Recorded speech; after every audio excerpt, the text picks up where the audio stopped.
Bonjour à tous, c'est Julia, j'espère que vous allez bien. Moi je suis très contente de vous retrouver aujourd'hui puisqu'on se retrouve dans cette vidéo pour une pile à lire dédiée au Ice Cream Summer Challenge.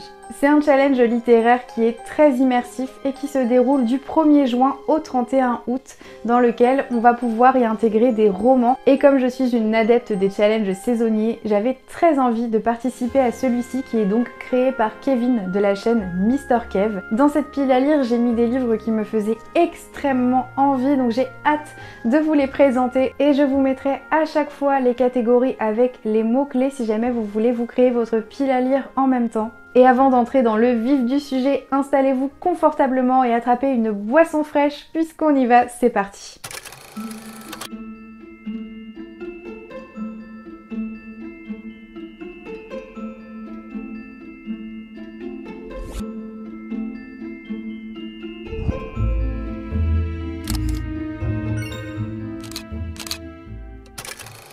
Et on commence tout de suite avec le premier menu qui s'intitule Les trésors de l'été. La toute première catégorie de ce menu, c'est éclat de soleil sur les pages. Et là, j'ai tout de suite pensé à celui-ci puisqu'il est extrêmement lumineux et il est doré, ensoleillé. C'est un roman de fantasy qui est donc Ce royaume tissé. Il est réalisé par Tahereh Mafi aux éditions de Saxus. Et on est donc sur de la fantasy avec de la mythologie orientale, des guerres, des complots, mais aussi de la romance. Je pense donc qu'on va y suivre une romance entre un jeune prince et une servante. Ça peut être très sympa, surtout que a priori ça va être dans un univers qui mélange de la mythologie arabique avec de la magie et des intrigues de cour. En tout cas, c'est une fantaisie qui a l'air très solaire et qui invite au voyage, donc je la trouvais vraiment parfaite pour cette première catégorie. La deuxième catégorie s'intitule donc Symphonie des jours heureux et ici on peut lire quelque chose qui fait appel à la joie et à l'été et j'ai tout de suite pensé à une bande dessinée qui est donc Freaking Romance. Il est réalisé par Snailords et c'est un webtoon qui est aux éditions Hugo. Je trouve que cette bande dessinée, elle incarne parfaitement cette catégorie et donc on a vraiment ce côté estival et ça respire la joie de vivre, je trouve. À l'intérieur, on avait donc un marque-page qui est vraiment super joli. Je vais vous dire donc de quoi ça parle, mais je voulais quand même vous montrer la beauté des dessins qui sont à l'intérieur. Oh là, on tombe tout de suite sur un torse. Donc ça a l'air vraiment magique et je trouve qu'il y a un côté assez enfantin dans les dessins, mais je crois que c'est pas du tout dédié à un public jeune. Mais en tout cas, les dessins sont vraiment super jolis. Dans cette histoire, on va y suivre une jeune femme qui est Zilith et qui va être tout juste majeure et va s'en aller de chez ses parents avec qui elle ne s'entend pas. Elle va rechercher un appartement qu'elle va trouver, un appartement qui est très bien, lumineux, spacieux, mais qui est hanté par un mystérieux jeune homme. Et le fantôme en question ne semble pas voir Zilith et il se désincarne dès qu'elle s'approche de lui. Donc j'ai vraiment hâte de m'y plonger, ça a l'air vraiment lumineux. Il s'agit aussi d'un premier tome, d'une quadrilogie. Il est plutôt colossal, mais je pense que ça se lit très vite. J'aime beaucoup le format justement. Et cet été, j'ai une semaine de congé, donc je pense que je vais l'emmener avec moi au bord de l'eau. Et ça va vraiment être le petit livre parfait à lire sur la plage parce que pas besoin de beaucoup de concentration, je pense. Donc je vous en reparlerai bientôt. La troisième et dernière catégorie de ce premier menu s'intitule Écho des voyages passés, puisque là on vous propose des romans d'aventure et j'ai pensé justement à un roman que j'avais voulu lire l'année précédente dans lequel on va voyager. Il s'agit d'une fantasy young adult qui est donc La Lectrice, écrit par Tracy Chee aux éditions Robert Laffont.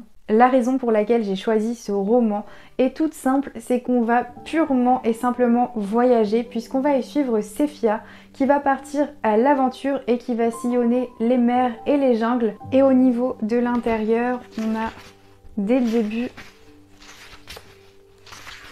une carte. Donc on se doute qu'on va beaucoup voyager avec vraiment des créatures un peu fantastiques. D'après ce que je vois sur la carte, on a aussi une sorte de lettre au démarrage. Voilà, donc au niveau du livre, il est comme ça. Et à l'intérieur, on a d'autres morceaux de pages par-ci par-là qui sont disséminés dans le roman. Donc je pense que ça va vraiment être mystérieux. J'ai hâte de voyager avec ce personnage. Et on continue tout de suite avec le deuxième menu qui est festin estival de saveurs. La toute première catégorie de ce menu s'intitule douceur glacée, où on nous propose de lire quelque chose de doux et de rafraîchissant, et j'avais envie de lire 1000 baisers pour un garçon écrit par Tilly Cole aux éditions Hachette Roman, puisqu'on est sur un livre avec des couleurs très douces et on voit plein de perles d'eau sur le livre, donc ça a l'air plutôt rafraîchissant. Il est vraiment super joli et d'après ce que j'ai compris, c'est une histoire d'amour assez tragique. Puisque dans ce roman, on va parler de maladie, de deuil et aussi de mort. Donc ça annonce tout de suite la couleur qui contraste vraiment avec le style de l'ouvrage. C'est un roman qui serait déchirant et émouvant. Et sincèrement, en voyant la couverture, c'est pas du tout ce style de livre auquel je m'attendais. Mais vraiment, d'après tous les commentaires que j'ai pu voir, ça a traumatisé pas mal de monde quand même cette histoire. Donc j'ai un petit peu peur de rester choquée par le dénouement de l'histoire. La deuxième catégorie de ce menu s'intitule Braise incandescente au barbecue et j'ai pensé à un roman vraiment qui a une couverture, je trouve, qui match parfaitement avec cette catégorie.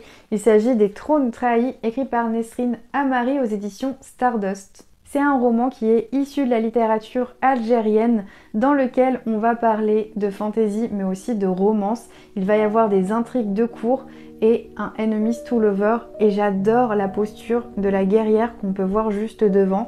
J'aime beaucoup les héroïnes assez badass dans les livres et là j'ai l'impression que ça va être un peu le cas justement. Dans cette histoire, on y découvre le royaume de Sidia qui serait en plein déclin suite au meurtre du couple royal puisque la magie est en train de s'effacer et les terres s'assèchent. On a aussi une princesse qui va vouloir venger sa famille de ce meurtre en s'infiltrant au cœur du royaume qui a commandité ce crime et elle va essayer à l'aide de son don qui est le baiser de la mort de se venger. On a aussi une carte qui représente les royaumes qu'on va découvrir dans cette histoire. Il s'agit donc d'une romantécie avec des intrigues politiques, de la royauté et des secrets et j'aime beaucoup le don du personnage que l'on va suivre. Donc j'ai hâte de le découvrir. La dernière catégorie de ce deuxième menu s'intitule Cocktail de fruits frais. Et là j'ai tout de suite pensé à un manga qui est Chiita et la forêt des minuscules. Il est écrit par Yuki Komba aux éditions Nobi Nobi. C'est un manga dans lequel on va parler d'aventure, de fantastique et de nature. Et ça a l'air très coloré. On va y suivre donc Chiita qui est un petit être minuscule qui vit au cœur de la forêt et qui mène une vie plutôt paisible. Jusqu'au jour où il va devoir partir à l'aventure suite à la disparition de Nara, qui est donc son amie qui vit à la colonie avec lui et qui a disparu. Et il va partir donc à l'aventure, il va y rencontrer toutes sortes de prédateurs qui peuvent nous paraître petits, mais qui pour ces personnages qui sont minuscules vont paraître forcément immenses. Et j'aime beaucoup aussi les dessins, donc c'est vraiment très immersif. C'est une aventure qui est destinée aussi bien aux petits qu'aux plus grands et ça a l'air vraiment tout mignon et très rafraîchissant à lire pour cet été. Et on continue cette fois-ci avec le troisième menu qui est Sérénité ensoleillée. La première catégorie de ce menu, c'est Yoga sous le soleil. Et là, j'ai tout de suite eu le déclic. J'ai pensé à ce roman qui est Un cas écrit par Vincent Portugal aux éditions Plume Blanche, puisque on est sur un roman fantastique qui va justement faire appel au soleil, à cet élément, et c'est un roman qui me faisait très envie. C'est une histoire dans laquelle on va se retrouver au cœur du Pérou, lorsqu'un empereur inca va invoquer du haut de sa pyramide le soleil et il va être foudroyé. Et on va y suivre donc une princesse et un guerrier pendant l'âge d'or des Incas. Ça a l'air d'être très lumineux, ensoleillé et chaleureux comme histoire. On va y avoir aussi de la magie et on va donc y parler de forces liées à des dieux. Et j'ai hâte de découvrir ce qui va se passer dans cette histoire parce que je n'en sais pas plus. La deuxième catégorie s'intitule Sieste à l'ombre des arbres et là j'en ai profité pour mettre un roman qui trône dans ma bibliothèque depuis pas mal de temps et qui me fait extrêmement envie. Il s'agit donc de Ce cœur empoisonné écrit par Kaylin Byron aux éditions sabrant et c'est un roman qui vraiment fait appel à la nature, un petit peu dans le style de Encanto, le Disney je trouve, je sais pas, ça a l'air très coloré avec une nature magique, donc je trouvais qu'il s'y prêtait plutôt bien pour rentrer dans cette catégorie. Quand on ouvre le livre, on est tout de suite plongé au cœur de la nature avec pas mal de petits détails à l'intérieur et dessous le roman est comme ça. Il s'agirait d'un roman young adulte fantastique dans lequel on parle donc de botanique et de poison et il est écrit un vieux manoir, un jardin caché, une famille énigmatique, ils seront la clé du secret de son pouvoir. On nous explique au dos du livre que Briseis a un don puisqu'elle fait croître et s'épanouir toutes les plantes qu'elle touche et on va la suivre dans son périple puisqu'elle va hériter d'un manoir délabré au cœur d'une campagne new-yorkaise qui serait envahie de végétation. J'aime beaucoup tout ce qui gravite autour de la botanique dans la fantasy et là on va y découvrir donc une héroïne qui va avoir un don visiblement lié à cette nature, donc je suis très emballée par cette histoire. La dernière catégorie de ce menu cette fois-ci c'est méditation au chant de l'eau puisque là on va avoir pour mot-clé le suspense et j'ai trouvé un manga qui je trouve rentre super bien dans cette catégorie. Il s'agit donc de Un second au revoir qui est donc réalisé par Tanaka Tomo aux éditions Delcourt. Il s'agit donc d'un manga dans lequel on va avoir tout un suspense avec des lycéens et on va avoir aussi une histoire de meurtre.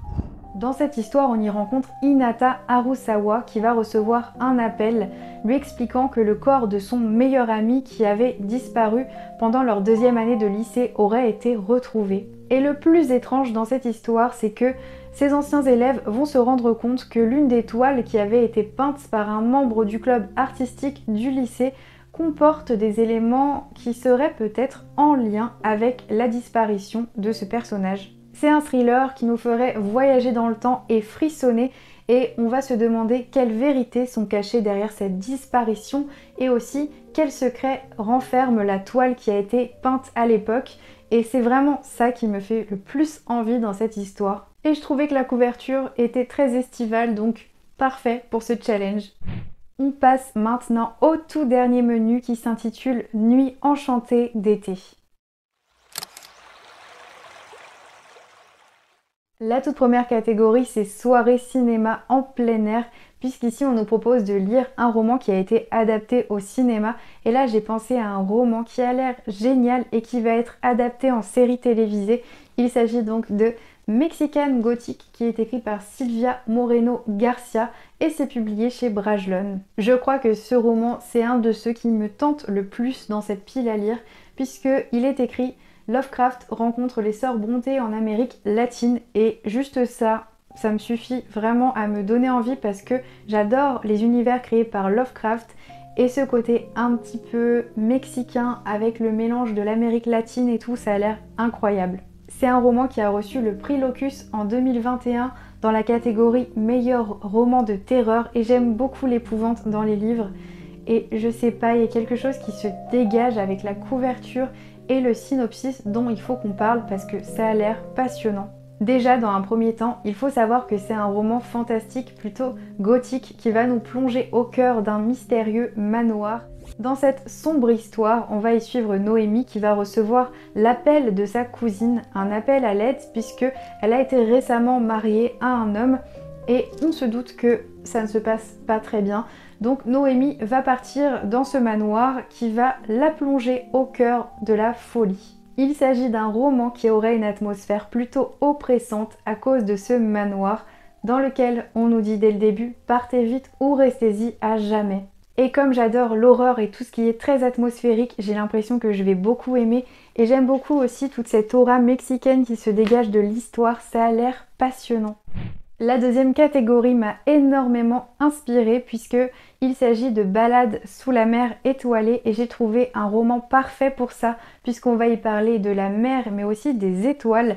Il s'agit donc de Curious Tides qui est écrit par Pascal Lasselle aux éditions Castlemore dans la collection Big Bang et c'est un roman où on voit tout de suite qu'on va avoir un côté étoile avec la mer sur la couverture Et on a un jaspage, je crois que c'est le plus beau jaspage que j'ai jamais vu. Et vraiment, le livre est magnifique. Ce qui m'a convaincue de lire ce livre, c'est qu'on est sur de la fantasy et plus particulièrement de la Dark Academia dans laquelle on nous parle d'école de magie. Et ça, c'est vraiment un argument qui fonctionne automatiquement avec moi. Et à l'intérieur, on a ça. Je crois que c'est un des plus beaux livres que j'ai. Je le trouve vraiment somptueux. Il y a une mise en page. Tout est trop beau. Et le fait qu'on soit sur une école de magie. Et là, on voit vraiment que c'est un style Dark Academia, juste au style de la carte, je trouve. Et lorsque vous achetez ce livre, vous avez la possibilité d'avoir 2 couvertures différentes en dessous, soit une couverture un peu plus rare ou une couverture plus commune. Moi, j'ai eu la couverture classique et j'en suis très contente parce que je la trouve super jolie. Donc on a encore des symboles lunaires et au dos, il est comme ça. Dans cette histoire, on va y suivre Emori qui est donc étudiante à l'université de la magie lunaire et qui va posséder des dons de guérison jusqu'au jour où il va y avoir un massacre qui va tuer beaucoup d'étudiants et elle va être l'une des survivantes, d'ailleurs je crois même la seule survivante. Et suite à ce massacre, elle va développer d'autres dons qu'elle ne devrait absolument pas posséder. Et pour essayer de comprendre ce qui lui arrive, elle va demander de l'aide à un autre étudiant qui est reclus puisqu'il est un petit peu lié à des meurtres d'après ce que j'ai pu comprendre ou du moins suspecté et il utilise la magie de manière plutôt sombre. Donc ils vont s'associer tous les deux et ils vont découvrir d'après le synopsis qu'il y aurait une société secrète au cœur de cette université. C'est une thématique qui revient souvent dans la Dark Academia mais je ne m'en lasse jamais. Et ce qui m'attire beaucoup dans ce roman, c'est le fait qu'on est sur un système de magie basé sur les phases lunaires. C'est quelque chose qui a l'air passionnant, donc j'ai très hâte de le découvrir.